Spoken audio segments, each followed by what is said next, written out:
আজকে অসাধারণ একটা সুন্দর রেসিপি শেয়ার করব কাঁঠালের আটি দিয়ে। তো এখানে কাঁঠালের আটি আছে, আর এই পাশে মাংস আছে, আলু কেটে রাখছি, তারপরে আদা রসুন যেটা বাটা দরকার হয় সাধারণ যেভাবে আমরা মাংস রান্না করি সেই সবগুলো এখানে বেটে রাখছি। তারপর আমি আজকে কিন্তু মাটির পাতিলে রান্না করব, আর এই পাশে মাটির পাত্রে কিন্তু আমি সবগুলো জিনিস কেটে রাখছি।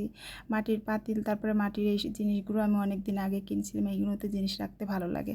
সবসময় আমি ভিডিও করি, ভিডিওর মধ্যে এই পাতিলটা দেখা যায়। অনেকে জিজ্ঞেস করে, আপু এই পাতিলে কি রান্না করা যায়, এই পাতিল দিয়ে রান্না করতে সমস্যা হয় না, বা এই পাতিলে কীভাবে রান্না করো। তো আজকে আমি আমার এই রেসিপিটাই মাটির পাতিলে রান্না করে দেখাবো কিভাবে রান্না করি, আর এটা রান্না করলে কেমন হয়, বা এটার এই রান্না খেতে কেমন লাগে, সব কিছু আজকে শেয়ার করব।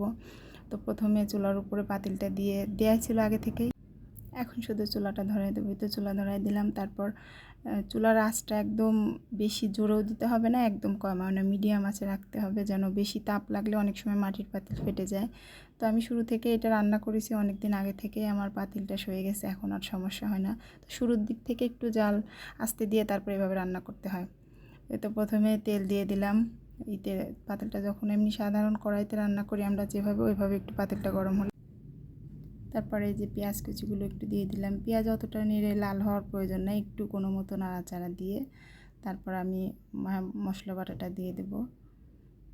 মাটির পাতিলে রান্নার একটা সুবিধা আছে যে চুলায় দিলে দেখা যায় যে কড়াইটা অনেক নড়াচড়া করে, বারবার লুসনি দিয়ে এক হাত দিয়ে ধরে তারপরে নাড়তে হয়, কিন্তু এটা মাটির পাতিলে রান্নার এই সুবিধাটা হচ্ছে ধরতে হয় না, সুন্দর মতো একদম ভারী তো উপরে থাকে, ইচ্ছা মতো নাড়াচাড়া করে রান্না করা যায়। তারপর আমি এই যে যতগুলো গুঁড়ো মশলা আছে, হলুদের গুঁড়ো, মরিচের গুঁড়ো, জিরে গুঁড়ো, যত কিছু প্রয়োজন এগুলো দিয়ে নিলাম।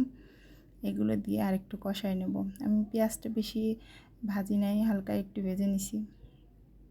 তো এটা মাটির পাতিলের তাপটা, চুলার তাপটা কিন্তু অনেক বেশি লাগে, একটু জ্বালে কিন্তু একবার গরম হয়ে থাকলে ওইটা চুলা অফ করে দিলে 5 মিনিটের মতো সেই তরকারিটা একদম উতলাতেই থাকে, মনে হয় যে এখনও চুলা জ্বলতেইছে। একবার হিট হয়ে গেলে, হিট হতে একটু দেরি লাগে, হয়ে গেলে তখন অনেক টাইম লাগে। এই তো আমি এটা কষায় নিচ্ছি মাংসটা। তো মাংস যখন দিছি ওইটা ভিডিও হয় নাই, ক্যামেরা অন করার কথা মনে ছিল না। এটা অনেক সময় কিন্তু এমন হয়ে যায় যে ক্যামেরা অন করছি কে করি নাই, এটা খেয়াল থাকে না। তো এই তো ক্যামেরা অন করছিলাম, খেয়াল নেই। পরে তারপরে যে কাঁঠালের আটি যেটা কেটে রাখছিলাম ওইটা এখন দিয়ে দেব।